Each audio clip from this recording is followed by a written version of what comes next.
I'm Edward Warfield. I'm the publisher of Citybiz. I'm honored today to interview Tony Wall, who's the founder and president of Noesis. Welcome, Tony. Thanks for having me. Noesis is a Greek word. What does it mean, and what is Noesis? Well, Noesis is the first nonprofit to exist, we're pretty sure, that is dedicated solely to the sustainability of the human species. Noesis is a Greek word, of course, as you say, that it means the arrival place of intelligence and understanding. So if we put these two things together, we would arrive at a state of noesis. So that's how we got our name. So a recurring subject at Noesis is that all human beings come from the same place. Can you explain that? Well, I need not in a funny way, because it's no longer in question of any kind. The idea that human beings, a central assumption here is that human beings evolved on planet Earth, and that we have a now well-known starting point, and that starting point being the Central African plains, African Congo Basin to be exact. So we start with that. We want to get all human beings on Earth on the same page, and the way to do that is to explain to them correctly and to show them that we all come from the same place. And so that's where we start. We start right there, and off we go. What led to your decision to create Noesis? As I ponder how to answer that, I wonder if I should give you the soft answer or I should give you the direct answer. I'm going to give you the direct answer, and then I'm going to go away from that. I think it's we don't need to go far, and we don't have to do much work to get a consensus among the entire human species that we are a species in crisis.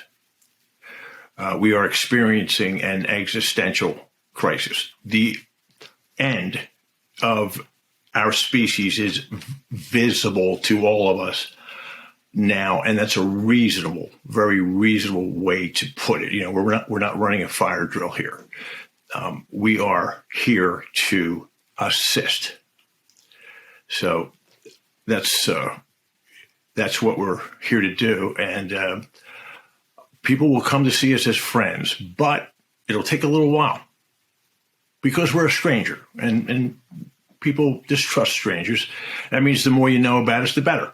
So there's a quotation that appears on your website: "The only light to the future is that of the past." Can you explain its importance to the mission? Yes, thank you. Let me say it again. The only light to the future is that of the past.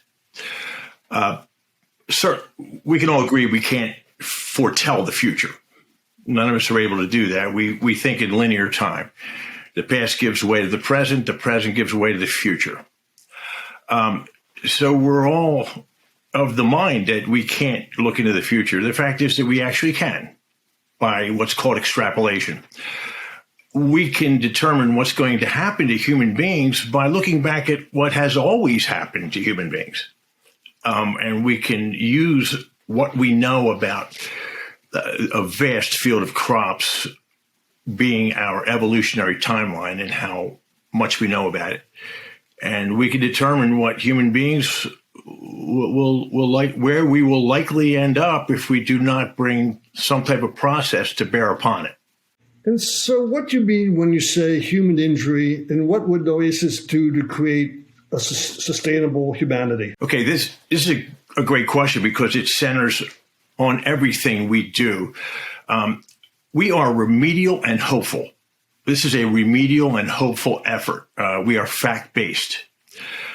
We do not meander into theory, because a struggling human species has no luxury of theory anymore, and we need answers.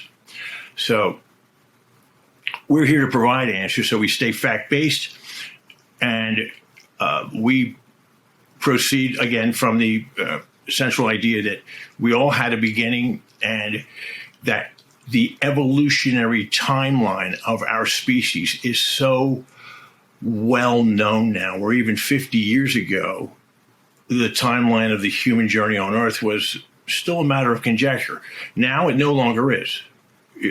So this window of self-discovery for the entire human species has sprung to life quite suddenly, and not a moment too soon. I think we can both agree. We have the ability to learn about who we are. We have 2 million years of evolutionary influence pressing down at all times upon our present moments. The idea that we are not pushed around like schoolyard bullies by these evolutionary impulses and compulsions is preposterous. So we're here to trace the evolutionary influence that commands all human behavior in the present moment. And by that, we would then seek to have human beings learn about themselves and why we continue to fail, and we always have failed, in very machine-like and very predictable fashions. So we're asking the wrong questions. Our history books talk about circumstances of human failure. We're here to talk about the mathematics of human failure. We tend to fail in eerily precise fashion. So we're coming at it from a mathematical, fact-based approach because it's the only thing that human beings will listen to. Why? Because nobody wants to get blamed. Nobody wants to get judged. That'll put us out of business fast. So we are fact-based, and whatever stands to reason is as risky as we'll get. The human injury is something very real, Edwin. It's just a neat way to put something. No, it's a very, very real phenomenon. Human beings crossed over about 10,000 years ago from wandering the globe in a migratory, collaborative fashion. And we then got to all areas of the globe over the course of 250,000 years, and these collaborative longings were wound around our bones by then. It's a matter of, it's baked into our DNA. And then a funny thing happened, or perhaps not so funny a thing. We settled down into bigger and bigger populations. So wandering human beings of 250,000 years suddenly became stationary human beings. And that was nobody's fault. That was random. But becoming stationary brought with it some mathematical constants that would go on to disassemble every human culture to ever exist after that. So behaviors of acquisition created the first meritocracy among humans. Unchecked meritocracy is a constant mathematical failure, and that is the human injury. When greater and lesser beings were created, again, show me a lesser being or a human being that feels diminished in any way, and I'll show you a failure. I'll show you trouble just up ahead. And that's always what's happened to us. And how will Noesis address the issue of perpetual conflict? Well, the first thing we're going to do is ask all viewers to understand, to look at the human species in a forensic fashion. Right now, we're blaming everyone. We blame everyone for everything. We accept no blame ourselves. So, a science-based approach here is going to really allow us to listen to the message. We don't do blame here. We don't do judgment here. We are professional explainers. Human beings have been in conflict for 10,000 years. Again, ever since the human injury fell in. These conflicts are the only possible destination for us, or for any sentient being that doesn't understand the evolutionary influence upon their present moments. So the things that place us in a conflict are things that activate many, many times faster than the thinking brain. So we're outmatched, we're overmatched by our own biology very quickly, as in out of the gate. We need to understand that, because that's what places us into conflict. We think we've been making choices for the last 10,000 years. Along comes Noesis to gently explain it. We never really had a choice, because we are pushed around like schoolyard bullies by our own ancient compulsions inside of us. So they're making the rules. And when that is true, we won't be able to evolve until we come to understand that very deeply. And so what can our listeners do to learn more about Noesis, and how can we understand Noesis better? First things first, go right to the website and punch up who is Noesis. Or if you want a shorter version, there's something called the case for Noesis. And in it, it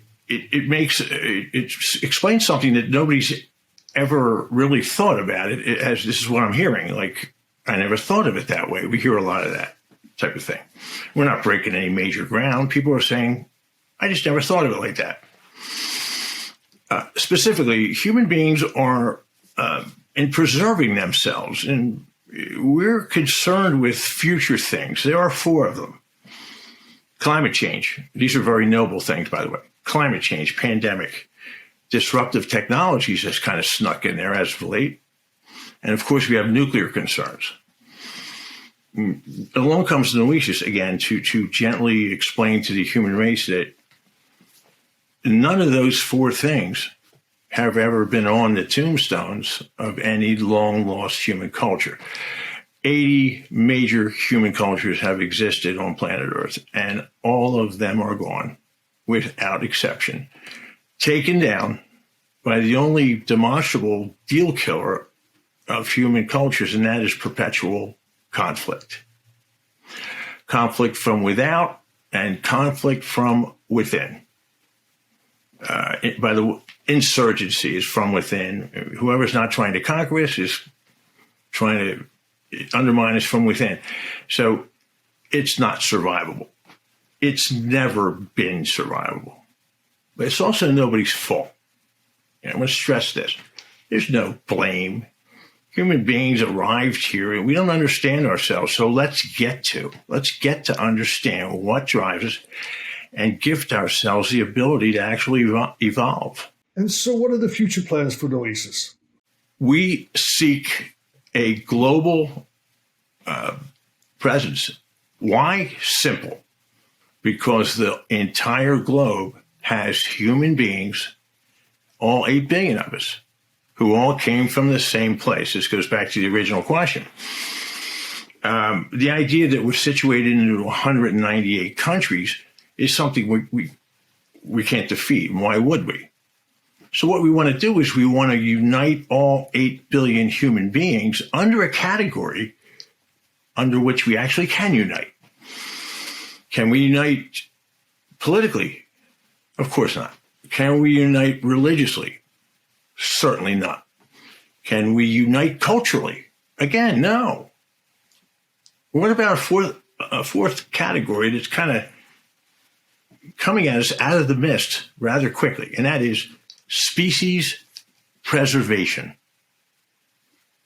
So we would seek to unite all human beings on Earth under the category of species preservation. Why? Because history shows that human beings always bond together against a common enemy. Is the now visible end of our remarkable and rare species not enough of a common problem? We think it is. So we're going to go in that direction and ask nothing else to be given up politically, economically, culturally, religiously. No. Our belief systems are central to all of us. Who are we to ask anybody to give them up? We instead suggest that we have a great idea, terrific idea here. Let's survive in order to believe. Okay, so we come from a very caring, hopeful, process-driven place. And for some reason, no other group has really done this. And I don't think it's anything about the big brain on Tony. I think what's going on is that we've only recently realized that, we're in trouble as a species. Good way to put it, we're in trouble. It's reasonable. So that's where we come from, a very caring place. We have a process. We are fact-driven, and we better be, or we'll be out of business soon.